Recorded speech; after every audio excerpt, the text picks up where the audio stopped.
वळूयात पुढच्या महत्त्वाच्या बातमीकडे। भारत आणि पाकिस्तानमध्ये आतापर्यंत अमेरिकेच्या माध्यमातून चर्चा होत होती, मात्र आता पाकिस्तानशी चर्चा करताना कोणताही मध्यस्थ नको अशी भूमिका भारताने घेतली। तसंच पाकव्याप्त काश्मीर परत द्या, दहशतवाद्यांना भारताकडे सोपवा, मगच पाकिस्तान सोबत चर्चा करू अशी भूमिका सुद्धा भारत सरकारने घेतली आहे। एनआय या वृत्तसंस्थेच्या सूत्रांनी या संदर्भातली माहिती दिली आहे।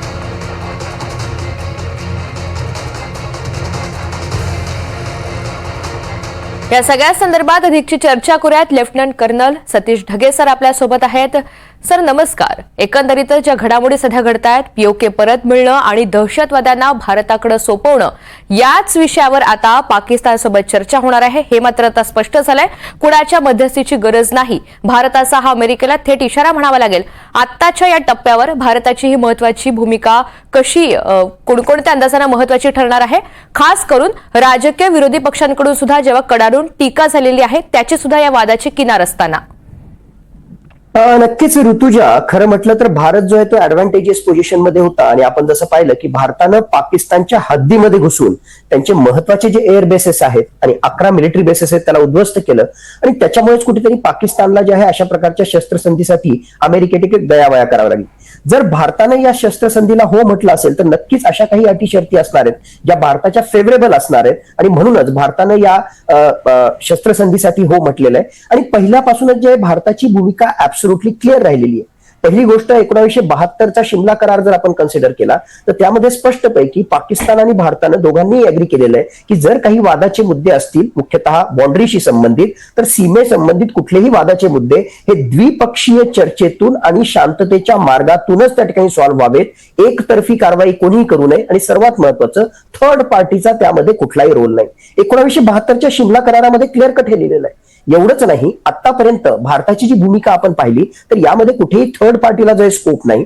1994ला जो भारताच्या संसदेने पारित केलेला एक प्रकारे प्रस्ताव आहे त्यामध्ये आपण सांगितलं की पाकव्याप्त काश्मीर हा आमचाच आहे। मागच्या काही काळामध्ये भारत सरकारतर्फे मग डॉक्टर एस जयशंकर असतील, रक्षा मंत्री असतील, गृहमंत्री असतील, यांनी स्पष्टपैकी सांगितलं की भारत आणि पाकिस्तानमध्ये एकच अनफिनिश्ड एजेंडा आहे आणि तो म्हणजे पाकव्याप्त काश्मीर, तो त्यांनी आम्हाला त्या ठिकाणी परत करावा।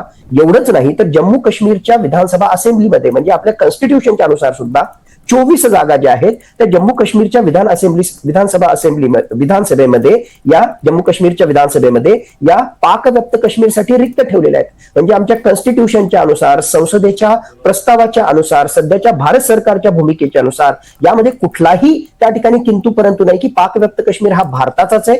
अधिकृत भारताच्या मॅपमध्ये सुद्धा जो आहे पाकव्याप्त काश्मीर हा भारताचाच आहे आणि त्याच्यामुळे अशा थर्ड पार्टीचा त्या ठिकाणी कुठला रोलच नाही। वेळोवेळी ही भूमिका युनायटेड नेशन्स त्याचबरोबर आंतरराष्ट्रीय स्तरावर सांगितलेली आहे। पण ग्राउंड रियालिटी ही पण आहे की अधिकृतरित्या जरी अशी भूमिका असली तरी आतापर्यंतचा इतिहास पाहता अमेरिका सारख्या राष्ट्राचा जो आहे बॅक चॅनल डिप्लोमसी आपण ज्याला म्हणतो त्यामध्ये काही सहभाग असू शकतो, पण अधिकृतरित्या अमेरिकेनंच मध्यस्थी करावी आणि त्याला आम्ही हो म्हणावं आधीही म्हटलं नाही आणि आत्ता सुद्धा म्हटलं नाही। आणि माझ्या मते जो काही एक प्रकारचा भ्रम सामान्य लोक किंवा काही मीडियामध्ये त्या ठिकाणी पसरवला जातोय, यामध्ये जर आपण भारत आणि पाकिस्तान संघर्षाला मी स्पष्टपणे सांगतोय तो स्वल्प विराम आहे। हा फक्त आणि फक्त पाकिस्तान आमच्या विरुद्ध मिलिटरी कारवाई जर करत नसेल तर आम्ही सुद्धा जे मिलिटरी कारवाई करणार नाही, एवढ्या पुरतच ही शस्त्रसंधी आहे। बाकीचे नॉन कायनेटिक ऍक्शन घेतलेले आहेत म्हणजे बाकीचे निर्णय भारतानं पाकिस्तान विरुद्ध घेतलेले आहेत ऍज ऑन डेट 12 मेला ते जसेच्या तसे, त्यामध्ये तसूभरही कुठे कमी त्या ठिकाणी झाली नाही। आणि एवढंच नाही, मला वाटतं भविष्यामध्ये पाक पुरस्कृत दहशतवाद थांबण्यासाठी उलटा आणखी जास्त प्रेशर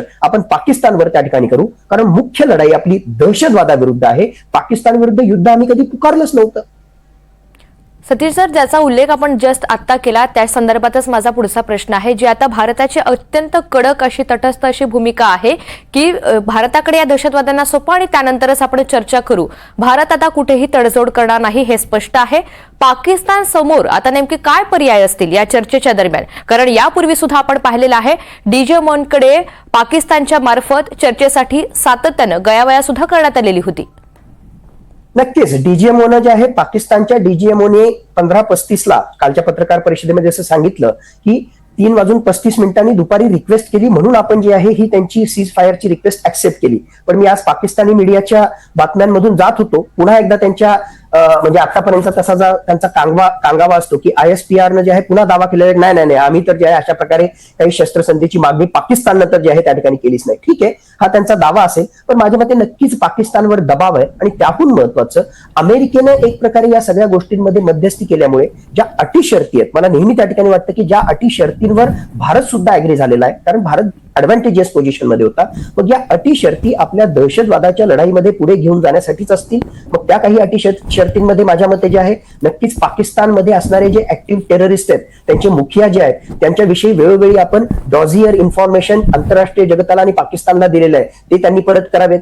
टेररिस्ट इन्फ्रास्ट्रक्चर जे पाकिस्तान मधलं आहे त्याच्याविषयी जे आहे निर्णायक कारवाई करावी. त्यांना जे फंडिंग सपोर्ट मिळतं तो त्या ठिकाणी थांबावा. या सगळ्या गोष्टींशी रिलेटेड जर व्हेरीफायबल इव्हिडन्स भारताला मिळाले तर मला वाटतं भविष्यामध्ये, आज घडीला नाही, भविष्यामध्ये जे काही निर्णय भारताने घेतलेले आहेत, मग ते व्हिसा विषयी असतील, माईट बी ट्रेड स्ट्राईक विषयी त्या ठिकाणी असतील, त्यामध्ये कुठे काही जे आहे शिथिलता भारत आणू शकतो. पण ते लगेच मला दिसत नाही. त्या अगोदर भारत माझ्या मते स्पष्टपैकी ती भूमिका त्या ठिकाणी ठेवेल की आम्हाला व्हेरीफायबल इव्हिडन्स पाहिजे पाकिस्तानकडून दहशतवादाच्या विरुद्ध कारवाई केल्याचे. आणि ज्यावेळेस तशा प्रकारचे व्हेरीफायबल इव्हिडन्स आपल्याला मिळतील, माझ्या मते भारत आणि पाकिस्तानचे संबंध सुधारण्यासाठी भविष्यामध्ये प्रयत्न केले जाऊ शकतील.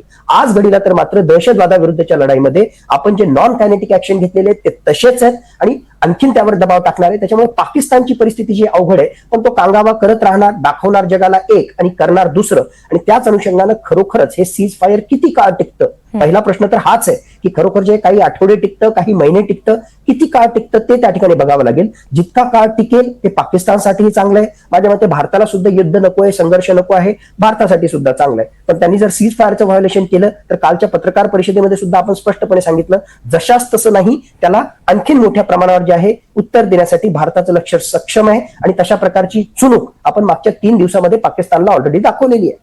अगदी. आणि त्याचमुळे या घडीला किंवा या टप्प्यावर आता जी भारताची भूमिका आहे ती अत्यंत महत्वाची आहे. कोणताही मध्यस्थी आम्हाला नकोय आणि त्यामुळे आमच्या अटी शर्तींवरच पुढची चर्चा होईल, हे आता भारतानं स्पष्ट केलंय. सर, तुम्ही सोबत राहा, आणखी महत्वाच्या घडामोडी आहेत त्या संदर्भात सुद्धा आपल्याला बातचीत करायची आहे. महत्वाची बातमी आहे, भारत आणि पाकिस्तान यांच्यामध्ये कोणत्याही क्षणी युद्ध छेडलं जाऊ शकतं अशी शक्यता व्यक्त केली जात होती. असं असताना आता या दोन्ही देशांनी पुढे येत शस्त्रसंधीचा निर्णय घेतलाय. त्यामुळे आता दोन्ही देशांनी एकमेकांवर हल्ला थांबवत शस्त्रसंधी केलेली आहे. आज दोन्ही देशांच्या DGMO यांच्यामध्ये अत्यंत महत्वाची चर्चा होणार आहे. या चर्चेमध्ये शस्त्रसंधीच्या अटी आणि इतर गोष्टींवर चर्चा होणार आहे.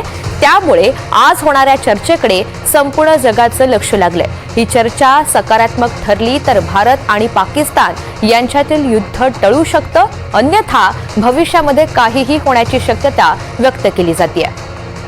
पुन्हा एकदा सतीश सर यांच्याकडे जाऊया. सतीश सर, आज होणारी अत्यंत महत्वाची बैठक, यामध्ये नेमकं काय काय होऊ शकतं, कोणकोणते मुद्दे हे अजेंड्यावर असतील आणि त्याच अनुषंगाने ही चर्चा होईल. दुसरीकडे ही जर चर्चा सकारात्मक राहिली नाही तर मात्र पुढे काय?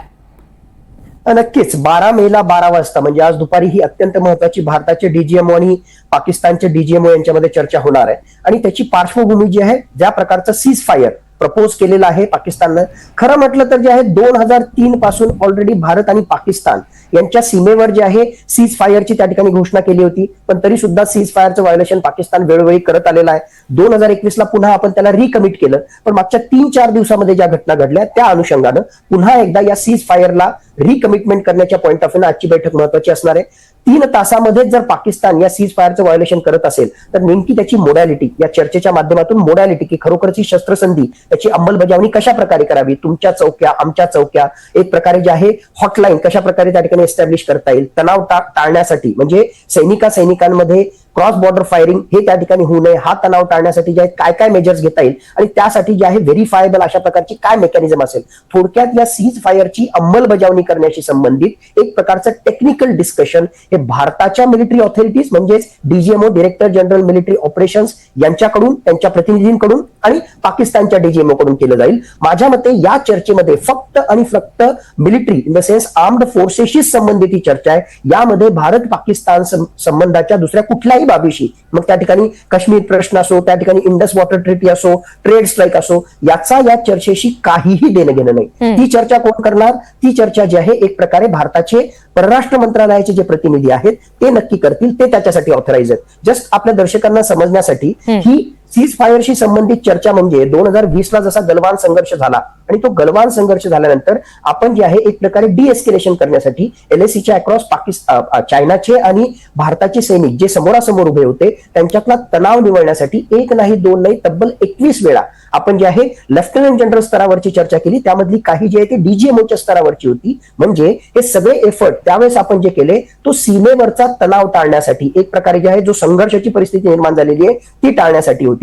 तसाच काहीसा प्रकार आता जे आहे आपल्या वेस्टर्न बाउंड्रीवर LOC वर भारत आणि पाकिस्तानच्या दरम्यान जो होतोय, तर हा DGMOच्या चर्चेच्या माध्यमातून फक्त सैनिकांच्या दरम्यान क्रॉस बॉर्डर फायरिंग किंवा आर्टिलरी फायरिंग याच्याशी संबंधित जे आहे ही सीज फायर कसं त्या ठिकाणी टिकेल, आणि तो शब्द सुद्धा आपल्या पत्रकार परिषदेमध्ये त्या ठिकाणी वापरला होता, लॉन्जिव्हिटी, की जास्तीत जास्त काळ कशी ही शस्त्रसंधी टिकेल हे आपल्याला पाहावं लागेल. आणि मागच्या 2 दिवसाचंच उदाहरण त्या ठिकाणी पाहिलं, कालची रात्र जर सोडली तर त्याच्या आधीच्या रात्री 3 तासानंतरच ज्या प्रकारचं सीज फायर व्हायोलेशन करण्याचं काम पाकिस्ताननं केलं होतं आणि पत्रकार परिषदेमध्ये सुद्धा आपण सांगितलं की हे डिसअपॉइंटेड होतं आणि मग नंतर पॉज घेऊन आपल्या DGMOने सांगितलं की हे एक्सपेक्टेडच होतं. कारण पाकिस्तानची जे आहे जसं मी सांगितलं 2003 पासून 2025 पर्यंत ऑलरेडी जे आहे तशा प्रकारची शस्त्रसंधी आहे, पण कागदावर ही शस्त्रसंधी असताना सुद्धा पाकिस्तान वेळोवेळी त्याचं व्हायोलेशन करत आलेलं आहे. तर याला लॉन्जिव्हिटी कसं दीर्घकाल आपल्याला टिकवता येईल, कसं जे आहे अशा प्रकारचा संघर्ष कमी करता येईल, याचसाठी जी आहे ही DGMOची बैठक असणार आहे. यामध्ये दुसऱ्या कुठल्याही बाबी चर्चा केल्या जाणार नाहीत असं मला स्पष्टपणे वाटतं. आणि त्याचमुळे नेमक्या कोणत्या अटींवर यामध्ये चर्चा होते ते आता पाहणं महत्वाचं असेल. सर, तुम्ही सोबत राहा. पाकिस्तानी लष्कराचे जनसंपर्क प्रमुख यांनी पत्रकार परिषदेमध्ये व्हायरल झालेल्या एका अंत्यसंस्कारामधील फोटोविषयी स्पष्टीकरण दिलंय. दहशतवाद्यांच्या अंत्यसंस्कारामध्ये असलेला व्यक्ती हा लष्कर-ए तोयबाचा असल्याचा भारतानं दावा केला होता. त्यावर मात्र पाकिस्तानकडून स्पष्टीकरण देण्यात आलंय. फोटोमधील व्यक्ती हा एक साधा कुटुंबवत्सल आणि धर्मप्रचारक आहे. त्या व्यक्तीचं राष्ट्रीय ओळखपत्र देखील दाखवण्यात आलं. त्याचं नाव हाफिज अब्दुल रऊफ असल्याचं दिसतंय. मात्र या ओळखपत्रामधील जन्मतारीख, ओळख क्रमांक हा अमेरिकेच्या ट्रेझरी विभागानं जागतिक दहशतवादी म्हणून ठरवलेला अब्दुल रऊफशी पूर्णपणे मिळता जुळता आहे, हे आता स्पष्ट होतंय. पुन्हा एकदा सतीश सर यांच्याकडे जाऊया. सर, थेट भारतानं पुरावा दिलेला आहे, मात्र तो सुद्धा आता पाकिस्ताननं कुठेतरी फेटाळलाय, ते खरं नसल्याचं म्हणतोय. वारंवार जगासमोर भारत हा पाकिस्तानचा नेमका काय खरा चेहरा आहे ते उघड करतोय. मात्र असं सातत्यानं पाकिस्तानचं खोटं बोलणं असेल, या सगळ्याविषयी काय सांगाल? मांजरानं डोळे मिटून दूध पिलं याचा अर्थ दुसऱ्याला कळत नाही असा नक्कीच होत नाही, आणि नेमका तोच प्रकार पाकिस्तानच्या बाबतीत होताना दिसतोय. क्लिअर कट ते पिक्चर दिसतंय, तो फोटो त्या ठिकाणी दिसतोय जो कालच्या पत्रकार परिषदेमध्ये सुद्धा आला. आणि फक्त तो फोटो नाही, त्यातल्या प्रत्येक व्यक्तीचं नाव, त्याचा सध्याचा हुद्दा, अपॉइंटमेंट काय आहे हे आपल्याला स्पष्ट दिसतंय. आता तुम्ही जे दाखवलं तर हा सो कॉल्ड त्यांचा जो धर्मप्रचारक आहे, तो धर्मप्रचारक तर जो आहे ग्लोबल टेररिस्ट आहेच आहे, पण मागे सगळे लाईनीत उभा राहिलेले जे आहेत ते बघा. तिथलं जे आहे पाकिस्तानचं 4 कोर जे आहे त्या 4 कोरचे कोर कमांडर मागे उभे त्या ठिकाणी आहेत. तिथलं जे एक इन्फंट्री डिव्हिजन आहे त्या इन्फंट्री डिव्हिजनचे कमांडर GOC ते जे आहेत तिथे उभे आहेत. त्याच्या बाजूला जे आहे ब्रिगेड कमांडर तो त्या ठिकाणी उभा आहे. इन्स्पेक्टर जनरल ऑफ पोलीस लाहोरच्या रिजनचा जो आहे तो त्या ठिकाणी उभा आहे. नावासहित धडधडीत आम्हाला त्या ठिकाणी दिसतंय. त्यांची सगळी जननकुंडली आमच्याकडे उपलब्ध आहे. आणि तरी सुद्धा तुम्ही अशा प्रकारचा जर दावा करत असाल, ISPR त्यांचं जे एक प्रकारचा मीडिया विंग आहे पाकिस्तानच्या लष्कराचं, ते जर असा दावा करत असेल तर खरोखर जे आहे म्हणजे खोटेपणाची पण हद्द असते. आणि एवढी प्रूफ दिल्यानंतर सुद्धा पुन्हा जर तुम्ही जे आहे खाली पडलं तरी टांग वर अशाच प्रकारची भूमिका घेत असाल तर माझ्या मते अमेरिकेसारखं राष्ट्र जे या ठिकाणी मध्यस्थता करण्याचा दावा करते आणि हा संघर्ष जो आहे आम्ही निवडण्यासाठी प्रयत्न करणार असं डोनाल्ड ट्रम्पचं म्हणणं आहे, त्यांनी जे एकदा या फोटोकडे बघावं, त्यांनी जे आतापर्यंतचे जे सगळे प्रूफ्स आहेत ते त्या ठिकाणी बघावेत. आणि इनफ इज इनफ, जगाने जे आहे कुठेतरी याकडे पाहिलं पाहिजे. आणि जग सुद्धा याकडे जर म्हणजे आंतरराष्ट्रीय जनमत सुद्धा जर याच्याकडे कानाडोळा करत असेल तर माझ्या मते इनफ इज इनफ, आता जे आहे याला कुठेतरी थांबवलंच पाहिजे. याच्यापेक्षा जे आहे मोठं प्रूफ कुठलं असू शकत नाही की कशा प्रकारे पाकिस्तान हा दहशतवादामध्ये लिप्त आहे आणि सरळ सरळ पाक पुरस्कृत दहशतवादच आहे. हे काही सिव्हिलियन वगैरे नव्हते, हे यावरून आणखीन जे आहे उघड झालेलं आहे, स्पष्ट झालेलं आहे. आणि सर मलाही तेच वाटतं, यापुढे मात्र आता पाकिस्तानला कुठेही जागा उरलेली नाही. यापुढे त्यांना खोटं बोलणं हे शक्य होणार नाही, कारण कालच्या पत्रकार परिषदेमध्ये सुद्धा भारतानं अत्यंत स्पष्टपणे सांगितलंय, यापुढे आगळीक झाली किंवा असा कोणताही प्रयत्न झाला तर मात्र तुम्ही कल्पनाही करू शकणार नाही असं आम्ही प्रत्युत्तर देऊ. आणि त्याचमुळे चारही बाजूने आता पाकिस्तानची कोंडी झालेली आहे हे मात्र आता स्पष्ट झालंय. सर, या सगळ्या संदर्भात आपण सविस्तर बातचीत केली त्यासाठी धन्यवाद.